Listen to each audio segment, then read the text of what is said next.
we better get out of here before they find out we're imposters.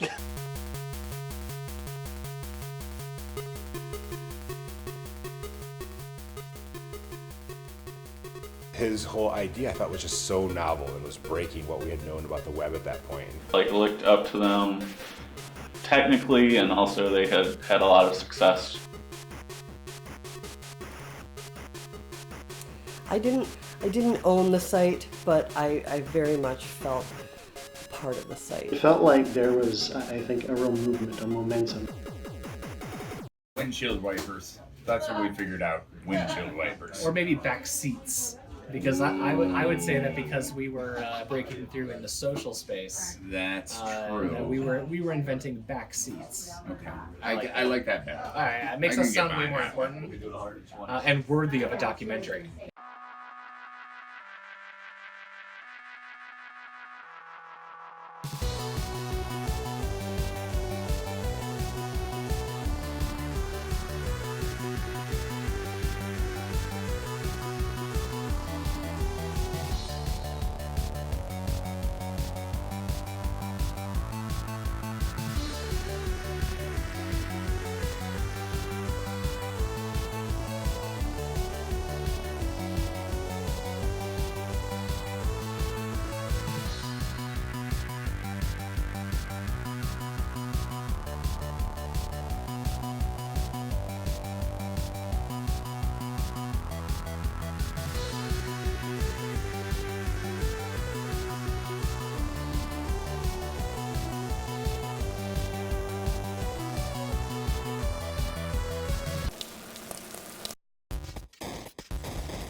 All of the Blockstackers gang were people who I actually knew even before college and high school. I had met Kurt actually a number of years before in elementary school. I had met Jeff Hemospates and Rob CmdrTaco Malda on sort of the BBS scene locally in Holland, Michigan. Nate and I at one point staged a coup d'etat and took over the high school newspaper. Rob drew all the cartoons. It was a lot of finding a good way to survive growing up in a very, very conservative area. The bulletin boards and all of that was a survival mechanism. I mean, it was like the 50s growing up in the 70s there. It really was. There's a church on every corner, literally there's a church on every corner for much of downtown. Ryan and myself and a couple of other guys, Rob Roseboom, who became Sam Zenpus on Slashdot, we all grew up together on the north side of Holland, in the public schools, and our group called ourselves the Mutants. And it had no reference to the comic book things or whatever. It was because a bunch of us looked really weird. That's what it was. And by the time we were 17, we were running a club in downtown Holland, playing punk music and alternative rock.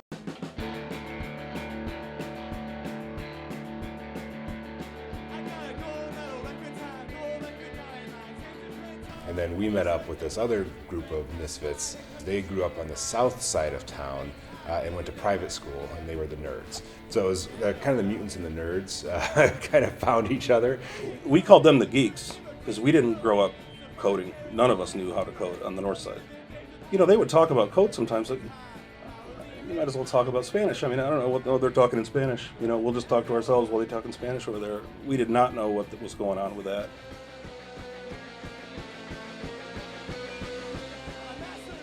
They were brilliant and insane, and we were just insane. We finished the chatting and you said, thanks, Anana. But you did it with the hyphen, like you were signing the end of a letter. And then I said one more comment, and you replied to that, and then it was another thanks. That's the first thing I remember about Nate. Is that I signed every single chat. He signed checks. All of these guys mixed a little bit of artistic temperament with their geekiness. So Rob Malda, for instance, is a fantastic artist, right? And did a lot of art at the same time he was doing his computer science degree. When he finds something that he's passionate or interested in, he invests all of himself in it, which I guess is a more positive way of saying, obsessional. Kurt was probably the most grown up of all of us at that point. Kurt was the adult supervision. I think when I met Nate, I think he was 16 or maybe 17, but already he had jumped at least a year in school, if not two. And I couldn't believe how young he was, and yet how intelligent he was. Right away, I was just like, that kid, that kid. And he was cool. What did your card say? I was the face, because as it was put well, Jeff is the most people person of all of us. He can talk to people with hardly any swearing. We were friends in high school, but really became, very close in college. So my freshman year was in a dormitory, and my sophomore year it was, off campus in a rented house, and we called it the Geek House. What was the Geek House like? The Geek House was awesome. And we would find old 386s and 486s and put Linux on them. One day we spray mounted a bunch of paper on a wall to make a movie screen, and then stole a movie projector and watched Star Wars. And this is a poster that we put up around campus for a Linux install party.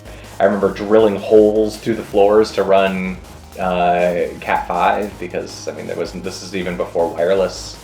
We had all lived in the same dorms, and the Geek Houses were very much like the next step of the dorms, except that we did not have RAs telling us what to do, and we could drink our beers, and we had gigantic beanbag chairs, and we sat in them, and we would tell jokes, watch stupid TV shows, and write code all the time.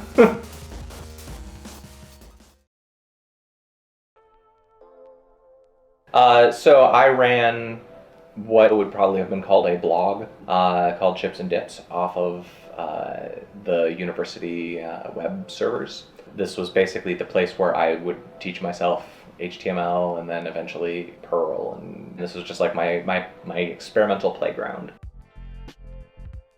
My webpage was getting a few thousand visits a day, but it was like Linux nerds looking for screenshots and updates to software, and in parallel I'm writing this blog which would be like, I saw this movie today. It was just the stuff that I was interested in, the general nerd subject matter.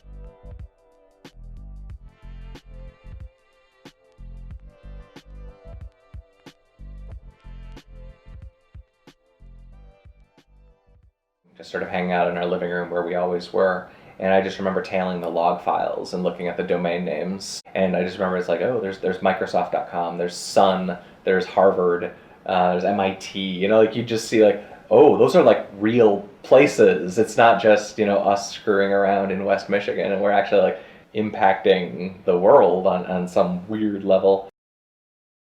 It was still very much a Web 1.0 world, right? We're talking, there were chat rooms and things like that, and Usenet had existed for a long time. But as far as the general web public, most people thought of the web as something you read. And Slashdot was the first site that came along that I thought that you could really also edit. The original Slashdot story process essentially was my email. You would email me, and if I liked your thing, I'd post it. Core to that rewrite was the ability for users to put in submissions from a web page, and then that went into a shared bin where multiple people could participate. The guys at Slashdot really had a presage for what would be interesting moderation and voting schemes, most of which they pulled actually from MUDs, multi-user domains and dungeons that they had played as kids, and game mechanics. So what we did was we did a quick lookup to see who were the users who had received the most up mods by us, and then we gave all of them access. That ended up being like 115 people. And then we watched what that 115 people did for the following 3 or 4 months. Incentivizing these moderators as to actually read through all of the comments and find the ones that should be amplified. What we found is that while that was effective, it also becomes an echo chamber at that point. Okay, I took basically everything that I had learned, and I learned lots of weird stuff, like people burn out when you give them this task, this chore to do all the time. I learned that 1% of users will be complete assholes if you give them supreme power. And half of people, 2/3 of people will never participate in any way, shape, or form. And I took all of that and rolled that logic, that learning, into the next generation of the moderation system. So what it did is it brought in participation. And that's where you started to get terms like slashdotted, which meant that a slashdot pointed to your site, the site server would likely crash because so much attention was suddenly put on that site. That was an incredibly influential moment for the web, not just for Slashdot, because it showed the power of attention that could be marshaled. When you talk to advertisers or when you talk to people who are in the sort of classic media space, it was still very much, TV, radio, print are the big media outlets. If you look at Rob's early interviews, he was, one of the first people to sort of identify that, no, everyone's going to be using this. Everything One, or at that point it was just everything, was, if you looked at the site now, it would look very mid-1990s.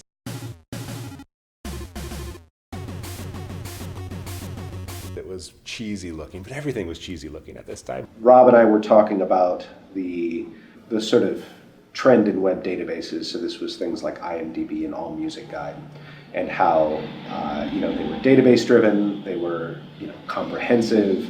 In the case of IMDb, it was user contributable. What if you had basically this crowdsourced information repository, even though we didn't really have the term crowdsourced at that point? Part of this, I think, too, was being in the sort of media frame. How do you build a website that sort of grows itself, that generates its own content, that generates its own eyeballs? The thing that I always thought was kind of the most interesting was, what is it, Xanadu, the old hypertext engine? I mean, one of the things that's amazing in that gets lost in Tim Berners-Lee's version of the interwebs is the idea that links are bidirectional. And the Everything engine was designed around that. There's hard links, where I as a writer choose to direct you somewhere else. And then there's these soft links where people are coming into this point, where did they come from? And we decided actually very early on that it would never have a link out, so that you could browse in it, but then you would always be going to another web page, another ad, inside the system. And then sort of behind it, the theme of having the primary data structure being a graph. So having each page be a node in the database, having links to the other nodes, having the wiki style of editing, where if you clicked on a link of something that wasn't written yet, you'd be encouraged to edit. This is 3 years before Wikipedia had been created. Wikis were out there. Nupedia, the precursor to Wikipedia, was kind of being started around this time and really kind of floundering. So it wasn't like this was a common idea out in internet land. It had the concept that everything is a node. It had some of the fundamental concepts of templates and things like that. But for whatever reason, when they originally built it, you could only have 2 write-ups for a title. It was very much built on the technical limitations that we had at the time, which is kind of fantastic.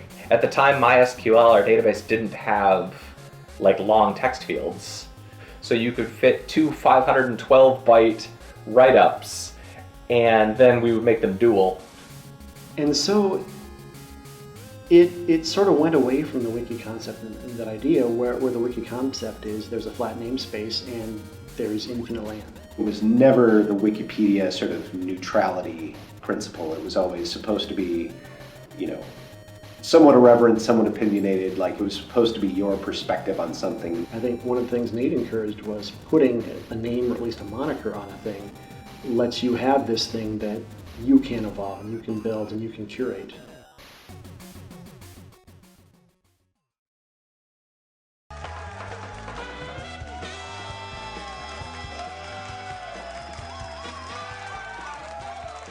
It's called News for Nerds, one of my favorite websites. Please welcome Slashdot founder CmdrTaco, Rob Mulder. Rob, welcome to the show. Good to be here. Dude, we are so... Yeah, so this was my badge from Linux World 2000. I think this was the second Linux World we'd been to, and Linux World was really eye-opening in terms of understanding the raw commercial force that was now behind Linux, and that there was a lot of money and a lot of commercial interest paying attention to the space. Calm down. Say Around 1998, 1999, you did start to see the emergence of that dot-com boom, and people were starting to make crazy money for even marginally good internet ideas, pets.com and things like that. A lot of it was that things like the Netscape being open sourced got a huge amount of press attention for Slashdot, and then like begets like at that point. I remember where we were living when all of a sudden we got the news that they had sold the website for $12 million or some ridiculous number. And we just thought, well, that's crazy. The problem for us is that we were growing so fast that there was no real way for us to continue to sustain the growth with the resources that we had available to us.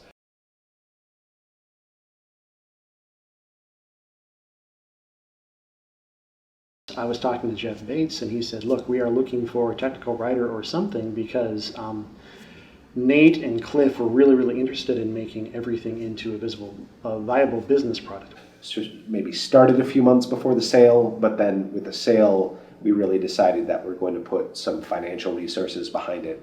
We're going to hire people. I mean, nothing really changed at first, until they came to me one day, or Nate came to me one day saying, I'd like to give you an actual job. We need some technical writing, some documentation, things like that. So I talked to them and got hired on to do that, which lasted up until the dot-com crash really hit. Nate came to my place, and he offered me a very reasonable salary for my age and experience to be editor-in-chief and I want to say creative designer, but obviously that doesn't include the coding, so it was more like I would say what I thought we should do, and then Nate would translate that into, because we all had a thing. Everybody had a thing. And my thing was reading and writing. I mean, I loved writing. The mutants, or whatever you want to call it, one of the things we used the internet for mostly at first was an interactive writing platform. Like, we almost just through email would write, like, I'll write a part of this story, and then I'd send it to my buddy, and he would write the next part of the story. And we did a lot of stuff online like that before there was anywhere to put it. Ryan was incredibly social. He's always been a charismatic guy, and when we were in online spaces, he had a way of, I think, working with people and marshaling them that was very different from how most people were able to do that. He was a natural community manager. I was editor-in-chief, but there was quickly enough stuff pouring in that I couldn't read it all and give people. I mean, originally I was planning on like working with people. I didn't think there'd be that many.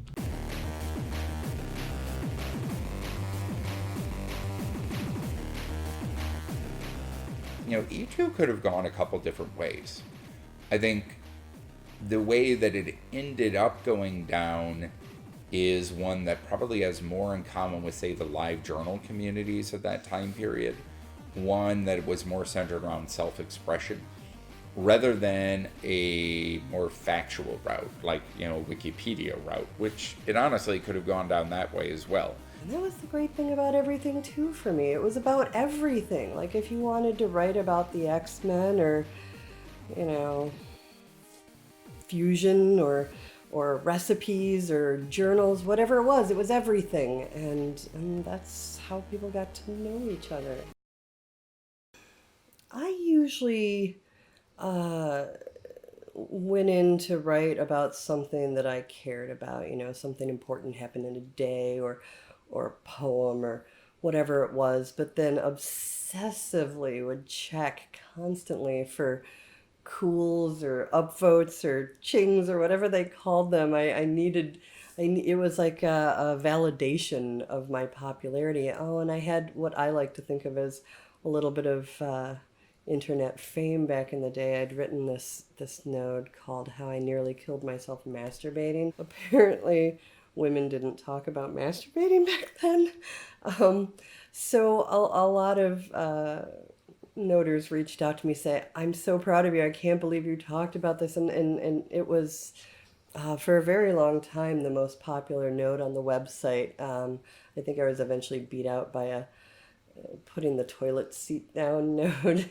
This was a Citing and Everything 2 page, which described using the Bardex enema nozzle, this is from lawyers of the Bardex Corporation, for delivering punishment enemas, which I, didn't surprise me, I guess, that much that was on Everything 2. The boys' club was a bit of a boys' club. But there were women who gained great fame, as one can on E2. And even back then, there were transgendered people in the community. And again, a place where it was all very accepting and comforting long before its time. A couple of people that were pretty heavy into the website started getting pretty down on us, the management. It was just your standard, like, you're the man. We had become the man, and we had early on built into the module that we were gods. I don't know if you covered all this, which was a stupid thing to do, because again, it created this hierarchy, like better, worse. It was never meant to be that. It just meant, coding powers, not coding powers. But we were stupid and young, and we built all these level systems, and we thought we'd make it like a video game, and it created class conflict that we didn't have to create. I was never an editor. I don't even think I got to the level where you got to put up a picture, and that was another interesting thing to me about E2 was the lack of pictures. It wasn't Facebook, here's my photo album and an exercise in vanity, this is what I look like. It was about people's writing. But it did motivate a lot of people, and video games are fun. It's fun to get experience points. It's certainly fun to get a lot of what are now called likes. We call them C's or cools. And it feels good to get that on your writing, because that's not a political thing. That's somebody definitely liked this and read it. I've never heard of them, never met them before. An interesting thing started happening, the Noter meets. I actually held one of the first one. I think I called it the Midwest Bathtub Jam. I had invited the internet to my house, and at the time, that was kind of unheard of. People will figure out, there's 25 different people from Portland on this website. I don't know any of them. And they would start to get together locally. And some amazing people showed up and stayed the night, and we went and played whirly ball and, just talked all night. That's how I ended up meeting a lot of these people. I remember when we were sitting on the porch at one of the hot dams, and Ryan came rolling up, and there was this... Everybody got a little bit nervous to meet the gods, right? And I was like, they're just people.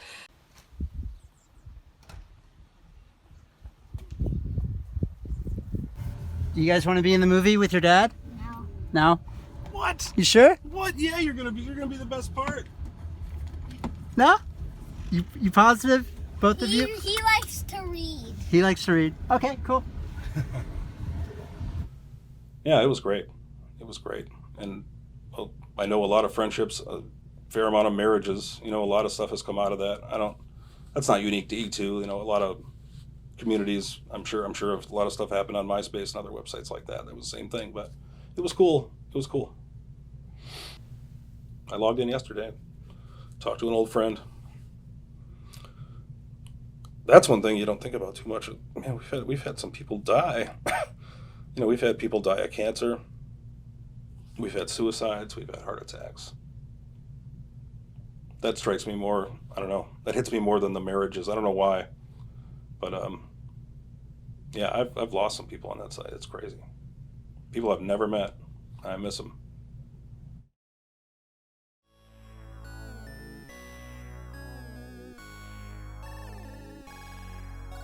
Before Everything 2 launched, we knew we were going to be using it to build multiple websites. And so I think, again, we didn't have this term, but we were building a content management system and user-contributed content management specifically. Now there's 100 ways that you can install a framework and have user accounts and the user login form and the comment posting system. Those are just modules that you add to your system. Back then, that was not the case. If you wanted almost anything, you had to roll your own. Everything 2 was kind of the prime thing that we built with it and wanted to build with it, but then we were looking for things like user account systems, like search capability, being able to quickly prototype new features. All of those things were things that we knew would be built and potentially used in other sorts of contexts. Of course, the first one was Pearl Monks.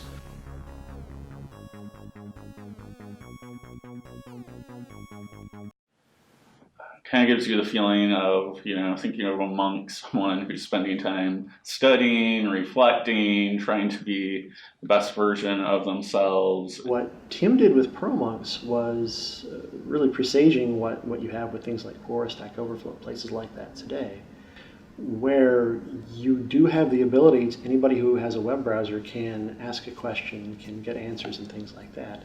So there were people with homework problems, there were people with day jobs who are new to Perl but trying to solve problems, and then there were people who were experts with Perl, and it kind of brought all those people together. In those days, you had, I don't think you even had a couple of Perl mailing lists. Maybe you had like Perl 5 quarters or something like that, but nothing for novices, nothing to ask general questions. You had news groups like CLP, Complang, Perl Misc, and things like that. But again, the barrier to entry there is I have to know how to get on Newsreader and NTP, post questions, read questions, and ask questions the right way, because if you don't, you might not get an answer or you might get flamed for it. It didn't always 100% work, it never does, but I think having a group of community members that try to set the tone and try to steer people away from kind of becoming the worst versions of themselves helps a lot. So Perl Monks took, I think, the gamification thing a little bit further. There were developer user groups where you could either change the code or submit patches to the code. So on a programming focused website, that was kind of a cool thing for people who had built up sufficient trust. So it was a lot of fun to work on, especially once the community started to grow around it. We were quickly realizing that ad sales were going down. We're not gonna make the money that we thought we could doing that. This was also during, during 2001, where all the businesses were suddenly realizing, hey, a lot of us don't have a clear path to revenue. I would say the dot-com bust didn't help. And so I think it was May 2001 was when we sort of formally closed commercial operations. Now, we still have the website, we still sort of maintained the online presence, but that was when, the employees got let go. I, looked for other employment, and, we really just said, okay, this was a failed experiment. I was fired in California, I remember. Nate came over to my house. I thought that was so nice because we lived far away. I mean, it was hours to drive from Ukiah to Walnut Creek. And he fired me, and he didn't fire me, he just said we don't have any more money, we're not going to be able to keep going. I knew that at that point. He didn't have to come over. My friend didn't have to come over to break that to me, but...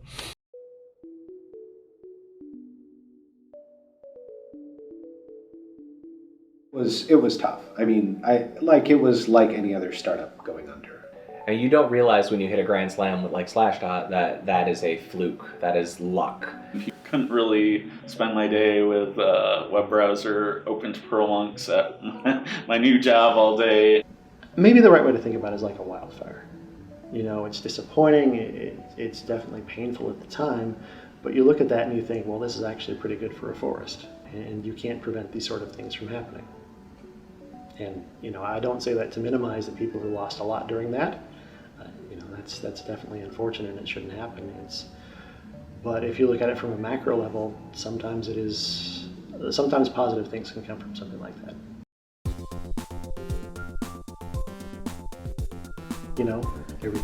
Everything too is still running, Perl Monks is still running.